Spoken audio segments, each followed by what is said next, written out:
My name is Peyton. I'm 34 years old, and for most of my adult life, I've been the person companies describe as steady. I live in a mid-sized city where ambition dresses itself as loyalty, and exhaustion is often mistaken for passion. On paper, I'm a project coordinator in a corporate healthcare firm. In reality, I'm the one people rely on when things quietly start to fall apart. If you met me at work, you probably wouldn't remember me right away. I'm not the loudest in meetings. I don't dominate conversations. I don't volunteer personal details. I take notes. I meet deadlines. I ask careful questions. I notice patterns. People tend to interpret that as softness or passivity or a lack of hunger. They're usually wrong. This story isn't about a dramatic takedown. It isn't about revenge. And it's not about exposing a villain. It's about watching something unfold in plain sight, something everyone praised while it was slowly destroying someone. And it's about the moment I realized I was closer to that same edge than I wanted to admit. The coworker at the center of this story was celebrated, admired, publicly thanked in meetings. Their calendar was always full. Their inbox was a battlefield. Leadership called them indispensable. Peers called them inspiring. I watched them arrive early, leave late, and smile through a kind of fatigue that didn't look temporary. What unsettled me wasn't their dedication. It was the applause. I saw praise replace concern and wondered how close I was to becoming next. Over time, the lines blurred between commitment and self-erasure, between teamwork and quiet exploitation. And I started to notice something else. The roles we're assigned in workplaces aren't always spoken aloud. Some of us are crowned heroes. Some of us are cast as dependable shadows. I had always been comfortable in the background, but observing what happened to them forced me to confront a question I'd avoided for years. Was my silence protecting me, or preparing me to be consumed more efficiently? This story is about subtle shifts, about the way normalization happens, one compliment at a time, about what it means to step back without causing a scene, and about the kind of power that doesn't announce itself. It simply decides. There won't be shouting, there won't be a scandal, just clarity, and consequences that unfolded slowly enough that most people didn't see them until it was too late. Have you ever watched someone be rewarded for the very thing that was breaking them, and felt a quiet fear that you might be learning to do the same? Before everything shifted, I already had a reputation. Not the kind that gets you invited to leadership dinners, not the kind that earns you standing ovations in quarterly meetings. Mine was quieter, more convenient. I was dependable. When someone forgot a deadline, I was the one who had already built a backup timeline. When a meeting spiraled into confusion, I summarized the action steps in a follow-up email before anyone asked. When a department head panicked because a client wanted revisions at 7:30 p.m., I was still online. They didn't see ambition when they looked at me. They saw stability. They saw someone who would absorb pressure without complaint, someone who didn't need micromanaging, someone who didn't ask for credit. And to be fair, I didn't, at least not in ways that made people uncomfortable. In performance reviews, I was described as a calming presence. In team restructures, I was flexible. In crisis situations, I was reliable under stress. No one ever described me as strategic, even though I often saw problems weeks before they surfaced. No one called me visionary, even though I'd quietly propose systems that prevented burnout cycles before they became crises. No one labeled me essential. That title belonged to someone else. I watched how the company chose its stars. They liked visibility, urgency, people who answered emails at midnight and joked about surviving on caffeine. They liked dramatic productivity, the kind that could be screenshot and praised in Slack channels. And that's where my coworker came in. Let's call them Jordan. Jordan was everything leadership adored: energetic, responsive, always saying yes. If a senior manager hinted at a need, Jordan volunteered before the sentence was finished. Their calendar looked like a game of Tetris. Their inbox was legendary. People would laugh about it. Jordan, do you ever sleep? Jordan, we'd be lost without you. You're a machine. It sounded affectionate. It sounded admiring. But I watched their shoulders tighten month by month. I noticed how their laughter shortened. I noticed how they stopped taking full lunch breaks.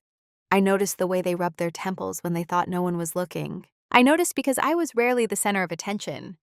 And invisibility sharpens your vision. In meetings, I would sit 2 chairs down, documenting everything in my black notebook. When Jordan volunteered for just one more initiative, leadership would nod approvingly. When I suggested redistributing tasks to avoid overload, the room would grow politely quiet. "We appreciate the concern, Peyton," someone would say. But Jordan thrives under pressure. Thrives. That word lingered. No one asked Jordan if they were thriving, and no one asked me how I knew what I knew. To them, I was the safe one, the background support beam, the person who would stay late if needed but wouldn't make it theatrical. I was useful, but not spotlight-worthy. At first, I thought that meant I was protected. Less visibility meant less scrutiny. Less scrutiny meant less risk. But as months passed, something subtle started to disturb me. The more Jordan was praised for overextension, the more I saw our roles hardening. They were the hero. I was the infrastructure. And infrastructure doesn't get thanked. It just gets leaned on. I began to wonder whether invisibility was really safety, or simply a slower path to the same exhaustion. Back then, I still believed observation was enough. I hadn't yet realized that watching a system doesn't keep you outside of it. The first moment didn't look like anything significant. It happened on a Tuesday afternoon, in a glass conference room that always felt slightly too cold. We were reviewing timelines for a major client rollout, the kind that leadership treated like a public performance. Jordan was leading the meeting. I was there to track dependencies and flag risks. Halfway through the discussion, I noticed something off. A deliverable from the compliance team was scheduled after implementation instead of before. It was subtle, a sequencing issue that wouldn't explode immediately, but would quietly unravel everything 2 weeks later. I waited for a pause. "I think we may want to move the compliance review ahead of deployment," I said, keeping my tone neutral. "Otherwise, we risk rework if anything changes." It wasn't dramatic, just factual. Jordan glanced at the timeline, then at me. "I think we'll be fine," they replied quickly. "We've done it this way before." There was a slight edge there. Not hostility, just impatience. The room moved on. No one asked me to explain further. I made a small note in my black notebook. Flagged compliance sequence, 3:17 p.m. 2 weeks later, the compliance team requested revisions. Nothing catastrophic. Just enough to stall the launch, create tension, and require several late nights to fix. Jordan stayed online past midnight, coordinating corrections. Leadership applauded the effort. "Thank you for jumping on this so quickly, Jordan," our director wrote in the team channel. "This is why you're invaluable." I stared at the word invaluable. The original sequencing decision was never revisited. No one mentioned that the risk had been raised. It wasn't malicious, it simply dissolved into the background. That was the first small cut. Not because my idea was dismissed. I'm used to ideas being tabled. It was the pattern beneath it. The way urgency overrode foresight, and the way recovery earned more praise than prevention. Later that week, Jordan stopped by my desk. "You were right about compliance," they said casually, not quite meeting my eyes. "I just didn't want to slow things down." I nodded. "I know." And I did know, in that culture, slowing things down looked like weakness. Caution looked like doubt. Doubt looked like disloyalty. Better to sprint and fix the fallout. That evening, I stayed late too. Not because I had to, but because the revisions affected documentation I managed. Around 9:30 p.m., I walked past Jordan's desk. Their posture was different from what it had been months earlier. Slightly hunched, jaw tight, screen light reflecting off tired eyes. "You good?" I asked softly. They gave me a thumbs up. "Just part of the game." Part of the game. That phrase unsettled me more than the timeline error. Because games imply rules, and I was starting to see one clearly. Mistakes were forgiven if they were followed by dramatic sacrifice. Quiet prevention didn't translate into applause. Over the next few days, leadership referenced the heroic push that saved the rollout. Jordan's workload subtly increased. They were now the go-to for high-pressure deliverables. And me? I was still dependable, still steady. But something inside me shifted. Not dramatically, just a hairline awareness. If foresight didn't protect you, and recovery earned more admiration than balance, what incentive did anyone have to slow down? I began to understand that the system wasn't ignoring burnout. It was rewarding to it. And that realization felt like a warning, not just for Jordan, for me, because I could see how easily I could become the next reliable solution to someone else's unsustainable pace. That first small cut wasn't loud. It didn't humiliate me. It didn't change my job description. It simply clarified something I hadn't wanted to see. Concern was optional. Performance was everything, and applause was often time for the very moment someone crossed a line they shouldn't have had to. After the compliance incident, nothing exploded. That's what made it dangerous. There was no confrontation, no apology tour, no dramatic reckoning, just a subtle recalibration of expectations. Jordan was now officially the closer, the one leadership trusted when things went sideways. And I was increasingly positioned as the support structure around that identity. At first, the shifts were almost flattering. Peyton, can you make sure Jordan has everything they need? Peyton, can you double-check the numbers before this goes out? Peyton, can you stay flexible this week? Jordan's bandwidth is tight. Flexible. That word followed me everywhere. It sounded collaborative. It sounded mature. But what it meant, in practice, was that my workload expanded quietly to absorb the overflow created by someone else's overcommitment. If Jordan volunteered for 3 new initiatives, I inherited the background coordination. If they stayed late to troubleshoot, I updated project trackers so the morning wouldn't look chaotic. If they forgot a detail, which began happening more often, I corrected it before it surfaced. None of this was requested formally. It just happened, and I didn't protest. Not because I agreed with it, but because I understood the unspoken hierarchy. Jordan was visible. I was reliable. And reliability doesn't ask for attention. It preserves stability. There were small moments, though, that accumulated like paper cuts. In meetings, Jordan would occasionally present a process improvement that I had drafted in outline form weeks earlier. Not maliciously, just seamlessly. The idea would evolve in conversation, absorb input, and by the time it reached leadership, my fingerprints were invisible. I told myself it didn't matter. Impact on credit, team over ego. That's what I'd always believed. But something inside me started keeping score. Not publicly, not emotionally, just factually. Dates, context, language shifts. One afternoon, during a quarterly review, our director said something that lodged in my chest. We're lucky to have people like Jordan who go above and beyond.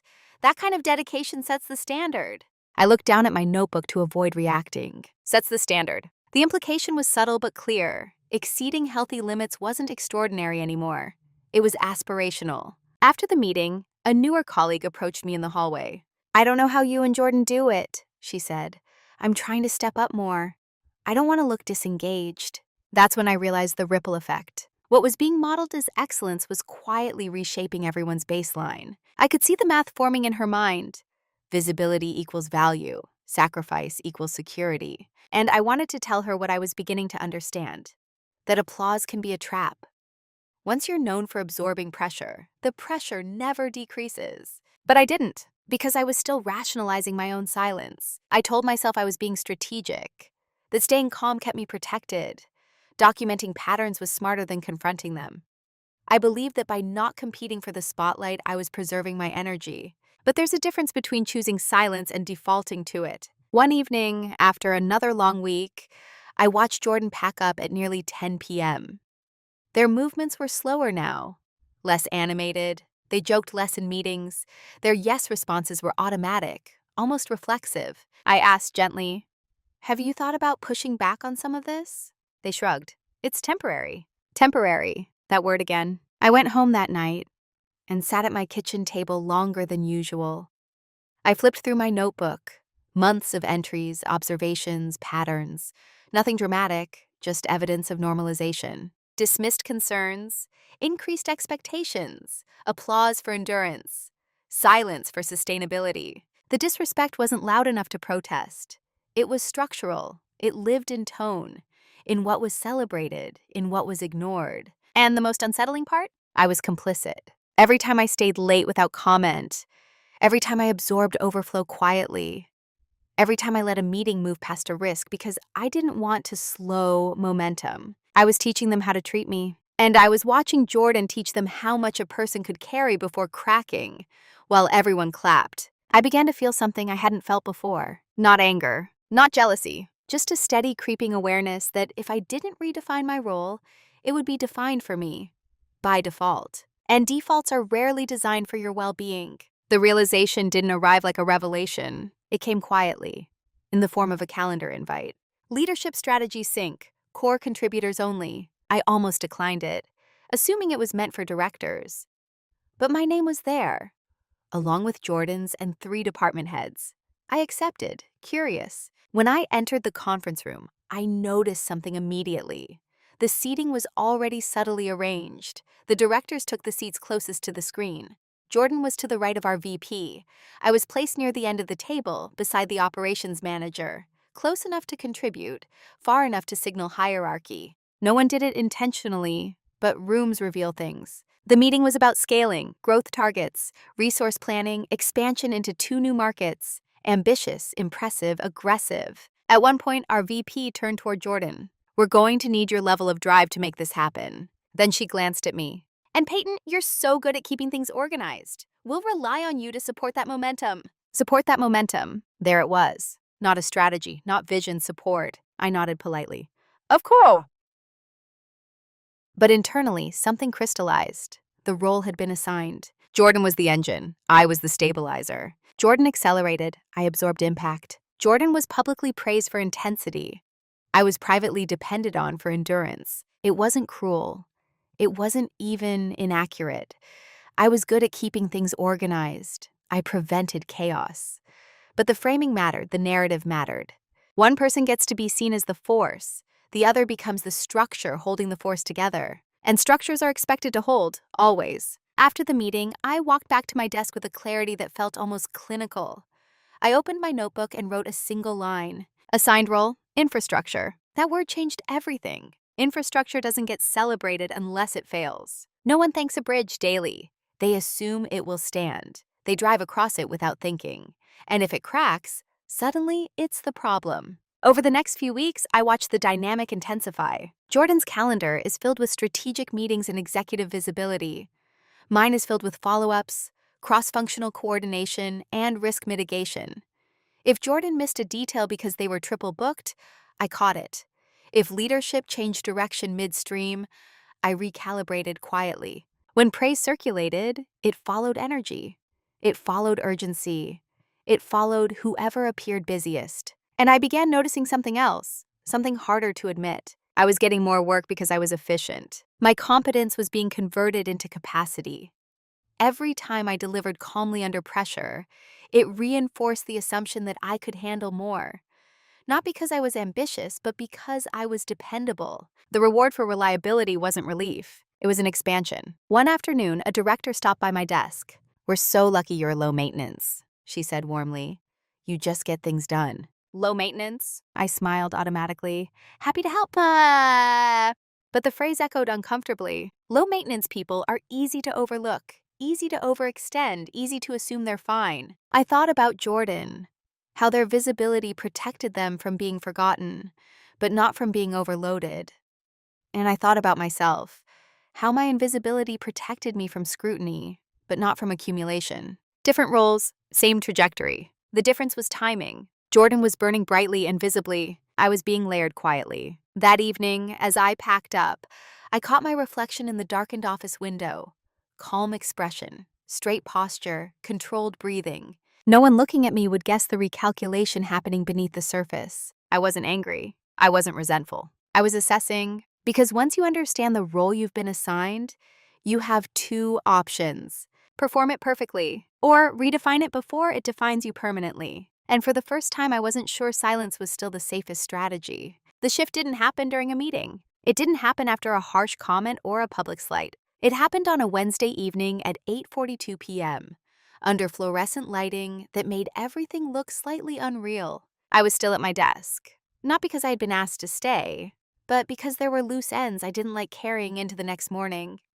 Jordan was across the office, hunched over their laptop. The cleaning crew had already started vacuuming the far hallway.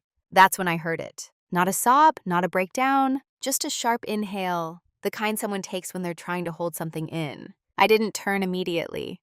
I gave them privacy. But from the corner of my eye, I saw Jordan lean back in their chair, press their palms against their eyes, and stay there longer than usual. A few minutes passed. Then they straightened, rolled their shoulders, and started typing again. At 9:03 p.m., a message appeared in the Team Slack channel from our director. "Shout out to Jordan for pushing through tonight to get this proposal finalized. Your dedication does not go unnoticed." Within seconds, the reactions stacked up. Clapping emojis, fire icons, comments like, "You're unstoppable! Machine mode activated! Legend." I looked back at Jordan. They didn't smile. They stared at the screen for a moment, then typed, "Happy to support the team." Support the team. I felt something settle in my chest then. Not panic, not anger. Recognition. I saw praise replace concern and wondered how close I was to becoming next. No one asked why they were still there at 9 p.m. No one asked if the workload was sustainable. No one asked what had been deprioritized to make room for this urgency. Dedication had replaced well-being as the metric, and I understood, in a way I hadn't fully admitted before, that the applause wasn't protective. It was adhesive. It locked you into the identity people celebrated. If Jordan suddenly logged off at 5 p.m., it wouldn't just be a schedule change. It would be a deviation from the persona everyone admired. I closed my laptop slowly that night. For the first time in months, I didn't finish everything. I left 2 minor tasks undone. Not critical, not reckless, just incomplete. The next morning, I arrived at 8:30 a.m. instead of 7:45. I opened my inbox calmly. The unfinished tasks were still there. No alarms, no escalations, no consequences. That's when the second layer of clarity hit. Some of the urgency was cultural, but some of it was self-imposed. We had internalized the expectation before it was explicitly demanded. Later that day, during a planning session, Jordan volunteered for another cross-department initiative. I can take that on, they said automatically. There was a pause. I watched our director nod, relieved. Perfect. I knew I could count on you. And in that split second, I realized something else. No one was forcing this dynamic. The system rewarded availability. Individuals offered it. The cycle reinforced itself. And I had been participating quietly, by absorbing overflow, by staying late without protest, by never modeling a boundary. That afternoon, I did something small but deliberate. When an additional task was floated in a meeting, one that would clearly stretch our capacity, I spoke evenly. Before we commit, can we outline what would need to be deprioritized to make room for that? The room stilled. It wasn't a confrontation, it wasn't a refusal. It was math. There was a brief exchange, a few glances. Then as someone said, "Let's revisit next quarter," the task dissolved. I wrote in my notebook later, "Shift begins with clarity, not conflict." That day wasn't dramatic. No one applauded me. No one reprimanded me.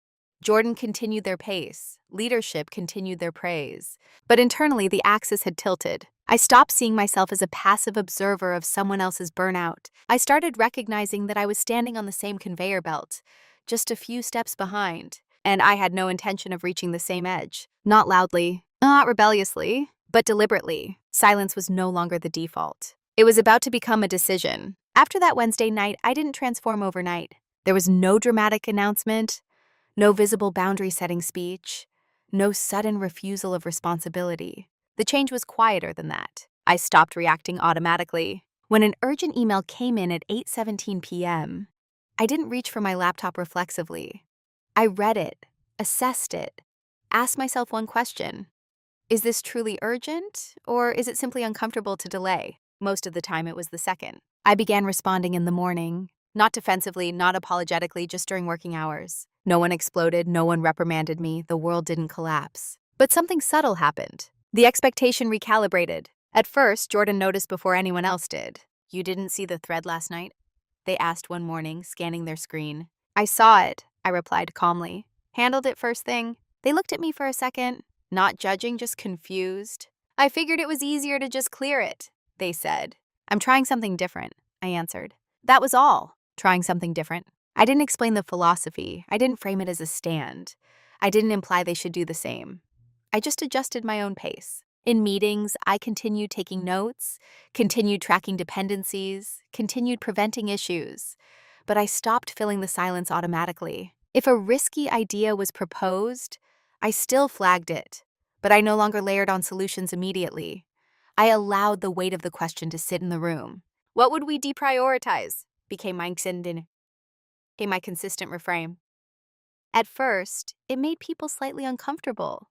The room would pause longer than usual. Someone would clear their throat. A director would say, "We'll figure it out." And I would nod, but I would document the lack of clarity. Silence, I realized, had two forms. There was the old silence, the one born of accommodation, the one that said, "I'll absorb this so no one feels tension." And there was the new silence, the one born of discipline, the one who said, "I will not rush to solve what has not been properly defined." Others misread it. One afternoon, after I didn't volunteer for an additional initiative, a colleague joked lightly, "Peyton's finally protecting her peace, huh?" I smiled, just protecting capacity. The word capacity began replacing flexible in conversations around me, not because I demanded it, but because I used it consistently. "I don't have capacity for that this week." "We'd need additional capacity to deliver by Friday." "Given current capacity, here are the options." It was neutral language, operational, difficult to argue with. Meanwhile, Jordan's workload intensified. Their reputation as the person who always says yes solidified. Leadership started bypassing group discussions and going directly to them for quick approvals. I noticed the shift in energy. Where I once would have stepped in to help redistribute, I held back, not out of spite, but out of respect for the system's own logic. If someone were consistently rewarded for taking everything on, the system would continue offering everything. One evening, Jordan sighed at their desk. "I don't know why I agreed to this timeline," they muttered. I didn't respond immediately. In the past, I would have offered to take a piece of it, or stayed late to cushion the impact. This time I asked a different question. "What would happen if you didn't?" They looked at me like I'd suggested something radical. "I mean, I can't just back out." "Why not?" I asked gently. They didn't answer, because the truth was complicated. It wasn't about permission, it was about identity, about who they believed themselves to be within the organization. And I recognized that trap intimately. Silence became my leverage. Not coldness, not disengagement, just measured participation. I still delivered excellence. I still met deadlines. I still cared, but I no longer competed for endurance. And as weeks passed, something became undeniable. The more I stopped cushioning the system, the more visible the strain became. Not on me, but around me. Deadlines slipped when Jordan overextended. Meetings grew tense when dependencies weren't clarified early. Leadership started asking more pointed questions about resource allocation. The cracks had always been there. I had simply stopped plastering over them quietly. And what others mistook for my withdrawal was actually precision. I wasn't stepping back from responsibility. I was stepping back from invisibility. There's a difference. One erodes you slowly. The other forces a system to confront its own design. And I was no longer afraid of that confrontation, as long as it remained calm. Because quiet dominance isn't loud, it's consistent. When people think of preparation, they imagine dramatic planning, secret meetings, strategic whispers, decisive turning points. Mine looked like spreadsheets, and timestamps, and restraint. Once I understood the role I had been assigned, infrastructure, I stopped resisting it emotionally and started studying it structurally. Infrastructure sees everything. I had access to cross-department timelines, budget allocations, vendor contracts, and hiring plans. Not because I was senior leadership, but because I was the connective tissue between them. My job required visibility into moving parts. For years, I treated that visibility as responsibility alone. Now I began treating it as information, not to weaponize, to understand. I started mapping workload patterns across quarters, noting when leadership announced aggressive growth targets versus when hiring freezes quietly delayed support. I documented how often temporary crunch periods overlapped without pause. The pattern was consistent. Ambition expanded faster than resources. And the gap was filled by people like Jordan. And if I allowed it, by me. In my black notebook, the entries shifted in tone, less reactive, more analytical. Q1, 2 new clients, no new hires. Q2, overtime increases 37%, informal tracking. Q3, voluntary stretch assignments praised publicly. I wasn't collecting grievances. I was building clarity. Meanwhile, I sharpened my skills quietly. I enrolled in a weekend certification program in operations strategy, something adjacent to my current role but higher leverage. I didn't announce it at work. I didn't update my LinkedIn immediately. I just learned. I studied resource modeling, burn rate analysis, sustainable scaling frameworks. What fascinated me most was how predictable burnout becomes when growth outpaces capacity. It's not emotional, it's mathematical. One evening, while reviewing project load distributions, I noticed something else. Jordan was assigned to 62% of high visibility initiatives. 62%. No one had designed it that way intentionally. But when urgency arose, leadership defaulted to the same name. Reliability under pressure becomes the path of least resistance. I visualized it as a funnel. Every critical task is narrowed toward the same person. And funnels clog. The part no one noticed was that I had stopped absorbing the overflow entirely. I still did my job impeccably, but when secondary tasks spilled outward, I redirected them back into shared planning discussions. Who else has capacity? What trade-offs are we making? Is this aligned with stated priorities? Questions that required structural answers. At first, leadership responded with vague reassurances. But as delays began surfacing, not catastrophically, just consistently, they started requesting more formal resource assessments. Guess who they asked to prepare those assessments? Me, because I was organized, because I was calm, because I saw the big picture. I almost smiled at that phrase. I compiled data neutrally, charts without accusation, timelines without commentary, just facts. Average response times are increasing, overlapping deadlines, escalation frequency trending upward. In private, I also began reconnecting with colleagues in adjacent departments, not to gossip, but to understand their pressures. I scheduled short coffee chats, asked thoughtful questions, listened more than I spoke. Patterns repeated there too. We're stretched thin. We keep getting urgent requests without context. It feels like we're sprinting constantly. The difference was that most people assumed it was temporary. I no longer did. Jordan, meanwhile, was visibly thinner, quieter, still competent, impressively so, but operating on a narrower margin. One afternoon, I found them staring at their screen, unmoving. You okay? I asked. They exhaled slowly. Do you ever feel like if you slow down for 1 second, everything will fall apart? I paused. Yes, I said honestly. I used to. They glanced at me. Used to? I held their gaze calm. I realized it wouldn't. That was the truth. Because over the past months, I had tested it carefully, incrementally. The system bent, it adjusted, it never collapsed. The fear of collapse was stronger than the reality. What no one noticed was that I had positioned myself differently. I was no longer just the stabilizer. I was becoming the analyst. The person who could articulate with evidence why the current model was unsustainable. And evidence is powerful, not because it's loud, but because it's difficult to dismiss repeatedly. Preparation isn't dramatic when it's done correctly. It's quiet. It's patient. It's invisible until the moment clarity is required. And I was getting very clear, not about revenge, not about exit, but about leverage. Because once you understand the math of burnout, you stop personalizing it. You start recognizing design flaws. And design flaws can be addressed or exposed calmly, deliberately, without ever raising your voice. The moment of leverage didn't arrive with fireworks. It arrived in the form of a request. Our VP scheduled a one-on-one with me late on a Thursday afternoon. The subject line was neutral: resource alignment discussion.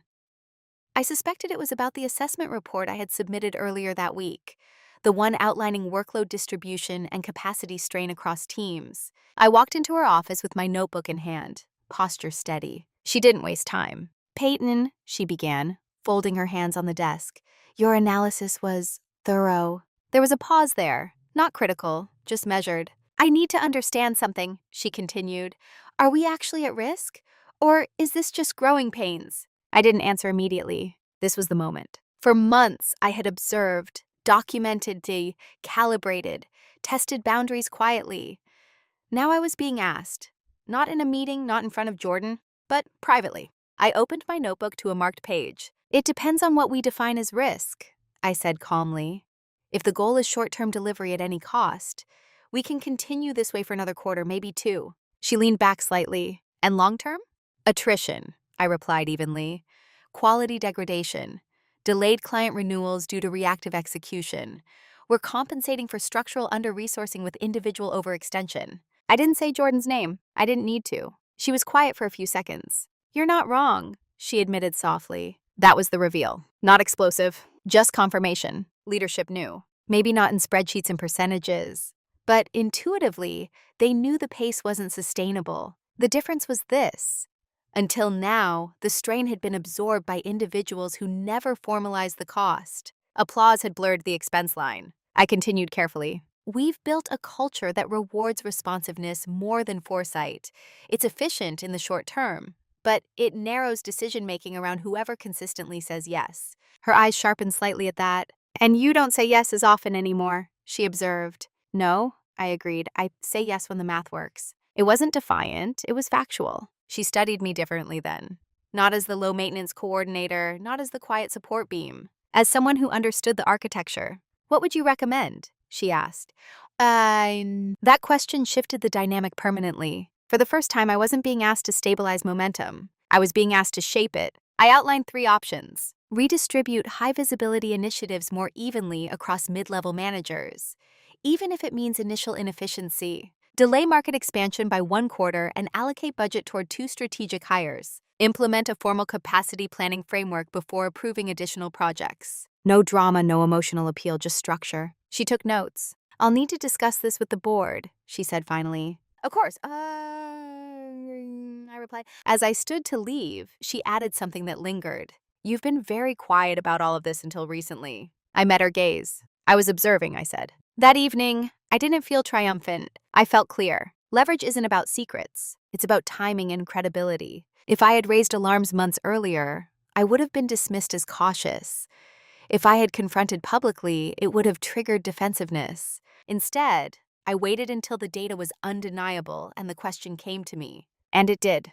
The private reveal wasn't that leadership was blind. It was that they were finally ready to hear what someone calm and prepared had to say. Meanwhile, outside that office, the culture still looked the same. Jordan was still praised for late-night efforts. Slack still lit up with fire emojis. Deadlines still felt urgent. Nothing visible had shifted yet, but internally the narrative had changed. I was no longer infrastructure. I was influenced. And influence, when exercised quietly, doesn't announce itself. It simply begins by adjusting the foundation. Jordan didn't know about the conversation. Not yet. But I did. And for the first time since this all began, I understood something deeply. I wasn't next. Because I had stepped off the conveyor belt before it reached the edge. Calmly, without spectacle, without permission. And that clarity felt heavier than applause, but far more stable. After my conversation with the VP, nothing changed publicly. That was the part most people misunderstand about influence. It rarely creates immediate visible shifts. It creates options. And options demand decisions. For the next 2 weeks, I operated as usual. Meetings, reports, deadlines. Jordan still sprinted. Leadership still praised urgency. From the outside, the culture looked intact. But behind closed doors, discussions were happening. I knew because I was looped into calendar holds labeled board alignment. I saw draft budget revisions circulate quietly. I noticed the hiring requisition template reopened after months of dormancy. The machine was reconsidering itself, and I was standing at my own crossroads. I had 3 personal options. First, I could continue as I was, respected, increasingly influential, strategically positioned. If leadership adopted even part of my recommendations, the culture might stabilize. My role would likely expand into a formal operations strategy. It was the safest path. Incremental change from within. Second, I could leverage this momentum to negotiate. Title adjustment, compensation correction, and official authority over capacity planning. A clean professional advancement. Recognition aligned with responsibility. Third, I could leave. Not in frustration, not in protest, but in timing. Because here was the truth I hadn't said out loud yet. Even if leadership corrected course, the pattern had already taught me something about myself. I had come dangerously close to disappearing into usefulness, and that awareness shifted my ambitions. One evening, I stayed late, not to finish tasks, but to think. The office was dim. City lights flickered beyond the glass walls. Jordan was still typing intensely, headphones on, jaw set. I watched them for a moment. They hadn't changed their pace, not because they were incapable of slowing down, but because their identity was now intertwined with acceleration. I wondered what would happen if I left. Would leadership finally see the structural risk clearly? Would Jordan feel exposed without quiet stabilization behind them? Or would the system simply redistribute pressure to the next willing person? I didn't romanticize my importance. No one is irreplaceable. But timing matters. Departure can be louder than confrontation. The next morning, an email landed in my inbox from the VP. Board is receptive. Let's discuss the implementation plan. There it was. Options 1 and 2 are expanding simultaneously. I closed the email and didn't respond immediately. Instead, I opened a separate document, one I had started weeks earlier without fully admitting it to myself. A resume draft. Not because I was desperate, because I was curious. I had been learning, expanding my skill set, mapping systemic patterns. What if my value wasn't just in correcting one organization's trajectory, But in designing healthier systems elsewhere from the beginning, that question unsettled me. Not in fear, in the possibility. At lunch that day, Jordan finally looked up from their screen and said quietly, "Do you ever think about leaving?" The timing startled me. "Sometimes," I answered honestly. "Why?" They hesitated. "I don't know how long I can keep this up." There it was, the crack beneath the applause. I didn't offer solutions. I didn't mention my conversation with leadership. I just asked, "What would you need for it to feel sustainable?" They didn't have an answer, because sustainability had never been the metric. That afternoon, I made my decision. Not impulsively, not emotionally, irreversibly. I scheduled a meeting with the VP, not to discuss implementation, but to discuss transition. I wasn't leaving to punish anyone. I wasn't leaving because I lost. I was leaving because I understood the architecture now. And I wanted to build differently.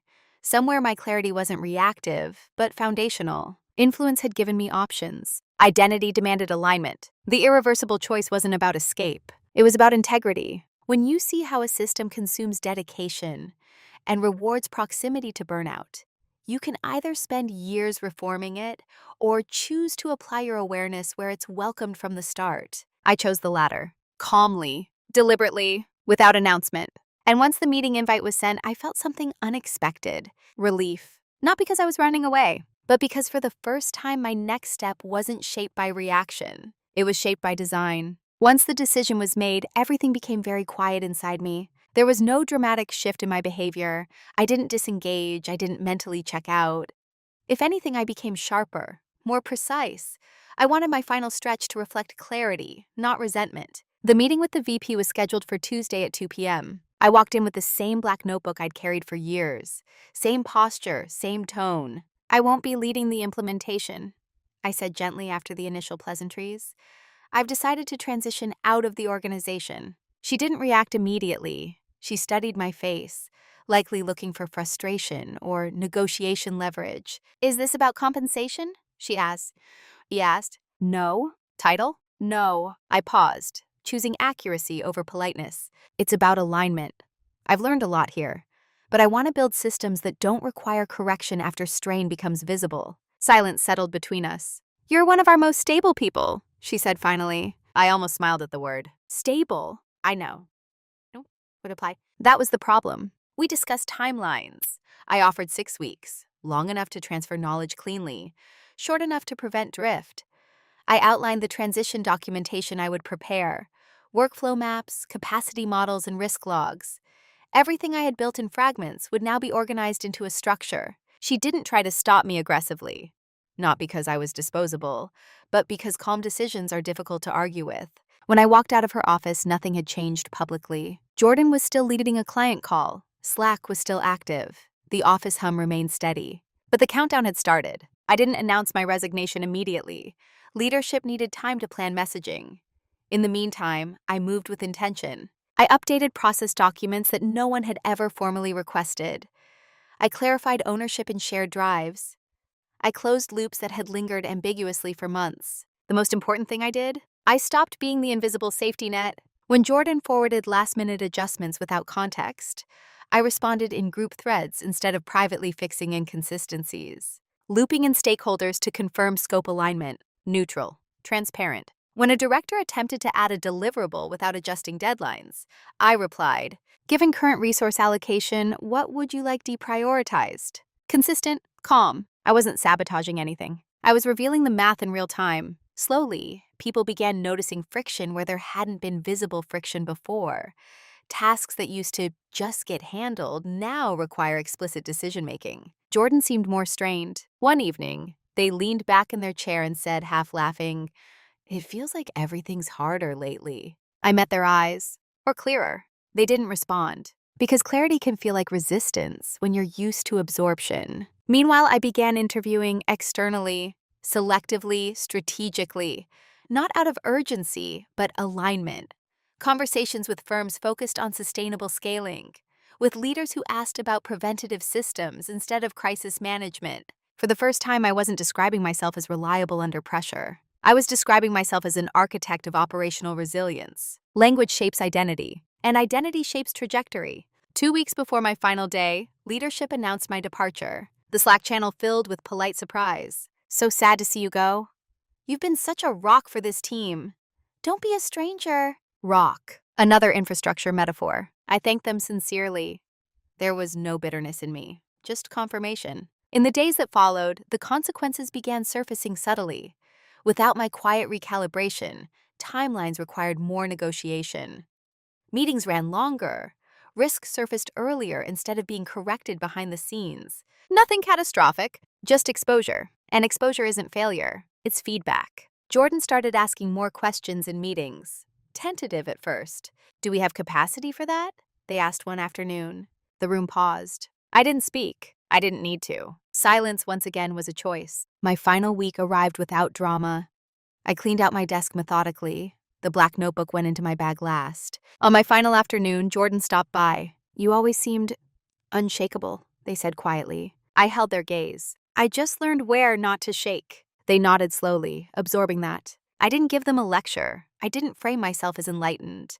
I simply left the space as calmly as I had occupied it. No slammed doors, no emotional speeches. Just a deliberate exit. Moving in silence doesn't mean disappearing. It means acting without spectacle and allowing the system to feel your absence without being told why it matters. And they would feel it, not because I was loud, but because I had stopped cushioning gravity. My absence wasn't dramatic. There was no immediate collapse, no urgent all-hands meeting, no public acknowledgement that something foundational had shifted. For the first week after I left, everything looked intact from the outside. Jordan was still active in Slack. Deadlines were still being announced confidently.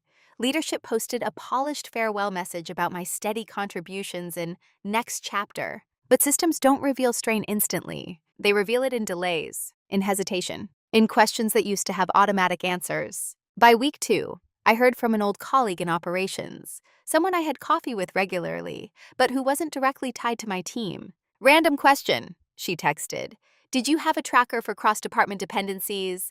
We're trying to figure out where something stalled. I did. It had lived in my head, my notebook, and a shared spreadsheet no one realized required interpretation. I responded kindly, forwarding the final documented version I had prepared before leaving. Hope this helps. It did, temporarily. But documentation without context is like a map without terrain experience. It shows structure, not intuition. Inside the company, friction started surfacing in meetings. I know because Jordan called me one evening, not officially, just casually. Do you have a minute? They asked.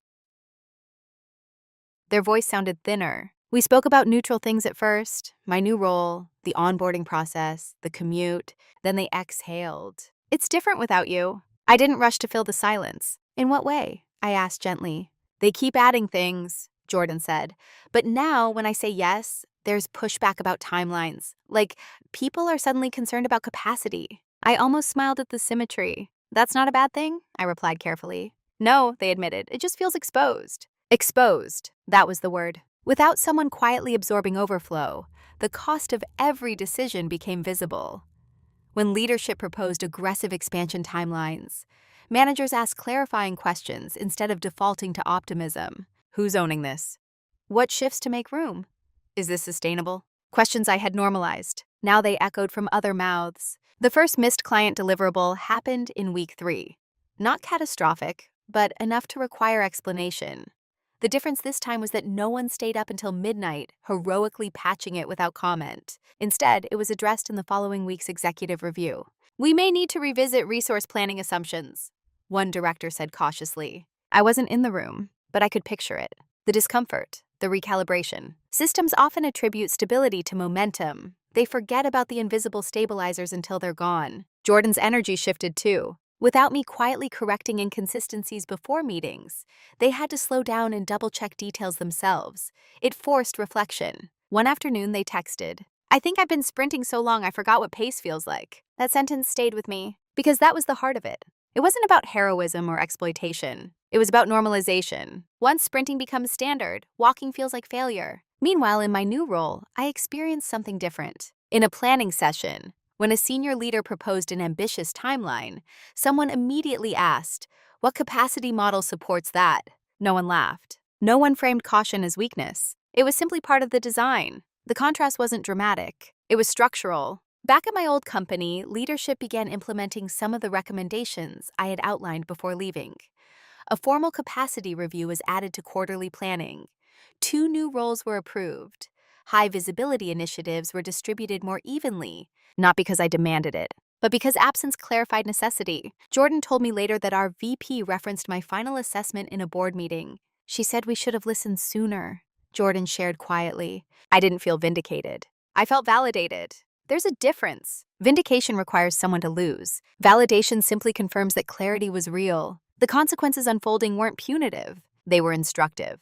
Without quiet dominance masking imbalance, the system had to confront its own design. And it was adjusting, slowly. Meanwhile, I adjusted too, into an identity that wasn't defined by endurance or invisibility. Sometimes the most powerful shift isn't forcing recognition. It's removing yourself and letting the structure feel the space you once occupied. No noise, no accusation, just absence. And absence, when it's been quietly holding weight for years, speaks clearly. The panic didn't erupt all at once. It accumulated. By the second month after my departure, the adjustments leadership had implemented began colliding with reality.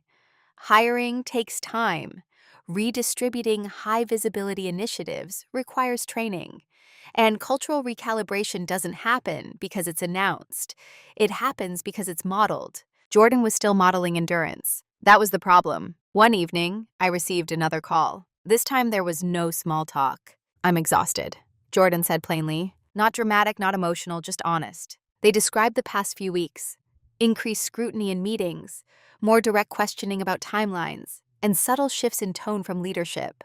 Where applause once filled Slack threads, now there were follow-up emails asking for clarification. "It feels like I'm suddenly being evaluated on things that were always happening," Jordan said. I chose my words carefully. Or they're finally being seen. Silence. "They're asking why we didn't flag capacity issues earlier," Jordan continued, like it's new information. That sentence landed heavily, because it wasn't new. It had been flagged, documented, modeled. But it's easier to celebrate heroics than to redesign expectations. "What are you going to do?" I asked. Act gently. They hesitated. "I don't know how to shift gears without looking like I'm dropping the ball." There it was again. Identity welded to performance. At the company, leadership tried to implement structural changes. They scheduled capacity workshops, hired consultants to evaluate operational workflows, encouraged managers to prioritize sustainability.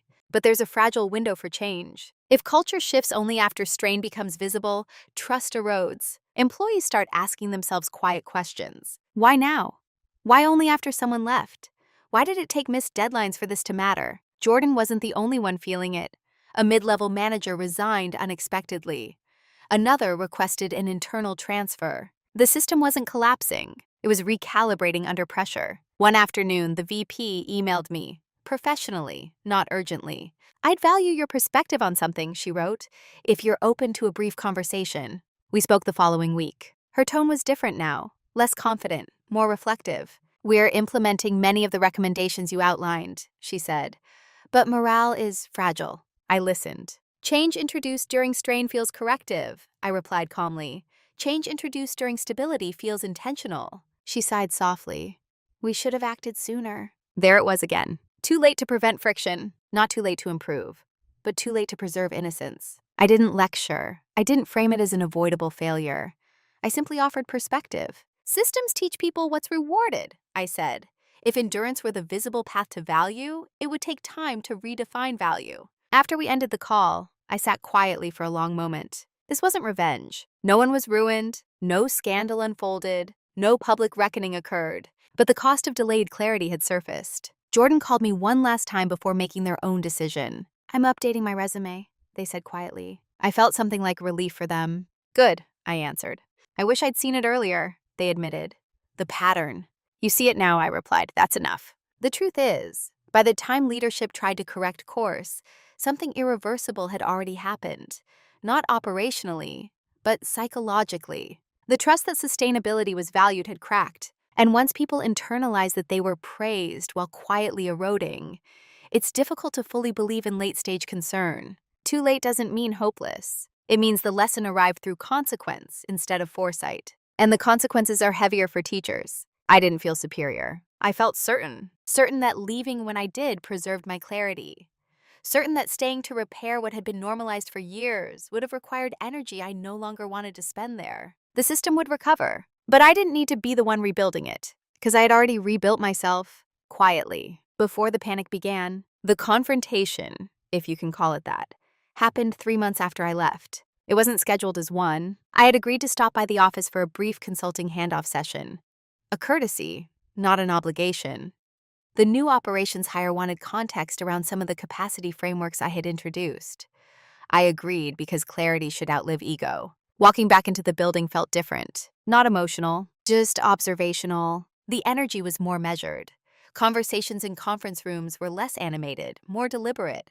Whiteboards were filled with flow diagrams, attempts to formalize what had once been informal endurance. Jordan met me near the lobby. They looked steadier, still tired, but less frantic. Their posture had shifted, shoulders not as permanently raised. "Thanks for coming in," they said. Of course," I replied. The consulting session was professional.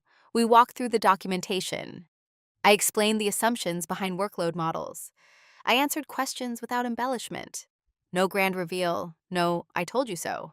When it ended, the VP asked if I had a moment. We stepped into her office, the same one where months earlier I had outlined structural risk. She closed the door gently. "I owe you an acknowledgement," she said. I waited. "You saw what we didn't act on quickly enough." There was no defensiveness in her voice, no attempt to reframe, just accuracy. "I saw patterns," I replied. "Acting on them is always harder." She nodded. "We're rebuilding parts of the culture," she continued. "More shared ownership, more explicit trade-offs." "That's good." I chitted simply. She studied me for a moment. Was leaving the only option? There it was, the unspoken question behind the entire arc. I considered it carefully. "No," I answered honestly, but it was the aligned one. She didn't argue, because the truth was visible now. Alignment isn't about blame. It's about where your energy belongs. When I left her office, Jordan was waiting by the elevators. "Can I ask you something?" they said quietly. "Always. Did you ever resent me?" The question surprised me, not because it was dramatic, but because it was vulnerable. "No," I said without hesitation. "Even when I kept saying yes?" I shook my head gently. "I understood why you did." They looked down briefly. "I think I confused being needed with being valued." I let that settle between us. "A lot of people do," I replied softly. We stood in silence for a few seconds. Not awkward, not heavy. Just honest. The confrontation wasn't explosive. It wasn't cathartic. It was clarity exchanged without accusation. Jordan told me they had started setting boundaries, declining timelines that didn't make sense, asking for shared ownership. "It's uncomfortable," they admitted. "It will be," I said. "At first?" The elevator doors opened. As I stepped inside, they added one more thing. "You leaving forced me to see it." I met their eyes. "I didn't leave to teach anyone," I said gently. "I left because I was done learning that lesson." They nodded. And that was it. No raised voices. No dramatic apologies. Just recognition. Confrontation without heat isn't about winning. It's about naming truth calmly enough that it doesn't require defense. As the elevator descended, I felt something close fully, not in resentment, in completion. The system had adjusted. Jordan had adjusted. Leadership had adjusted. And I had moved on. Without burning bridges, without shattering reputations, without shouting into rooms that weren't ready. Sometimes the most powerful confrontation is the one that leaves everyone intact, but changed, quietly, irreversibly. When people ask me what I do now, I don't hesitate the way I used to. I'm no longer the dependable one. I'm no longer low maintenance. I'm no longer infrastructure holding up someone else's urgency. I design systems. That's the simplest way to say it. In my current role, I work with growing organizations to build operational models before they fracture under ambition. I ask uncomfortable questions early. I build capacity maps before expansion plans are announced. I normalize trade-off conversations before someone starts staying online until midnight. The difference isn't just in the company. It's in me. I no longer equate silence with safety. I understand now that the version of me who stayed quiet wasn't weak. She was adaptive. She learned early in life that being easy made environments smoother, that being self-sufficient reduced conflict, that absorbing tension kept the rooms calm. Those skills aren't flaws, but they require boundaries. Today, when I walk into strategy meetings, I still speak calmly. I still listen more than most. But when something doesn't add up, I don't wait for the perfect private moment to mention it. I say the numbers don't support that pace, and I let the room respond. I don't rush to soften it. I don't over-explain. Clarity, I've learned, doesn't require aggression. It requires steadiness. Jordan and I still talk occasionally. They eventually left too, not in crisis, not dramatically, but thoughtfully. They told me they're working somewhere that distributes ownership more intentionally. They're practicing saying no. It still feels unnatural sometimes, they admitted. Change takes repetition. As for my former company, I hear they stabilized. Growth slowed slightly but became more predictable. Turnover decreased. Leadership instituted formal workload caps tied to hiring triggers. It wasn't a revolution. It was an evolution. And I don't need credit for it. What matters to me now is internal alignment. When I close my laptop at 5:30 p.m., I don't feel guilty. When I take a full lunch break, I don't check Slack reflexively.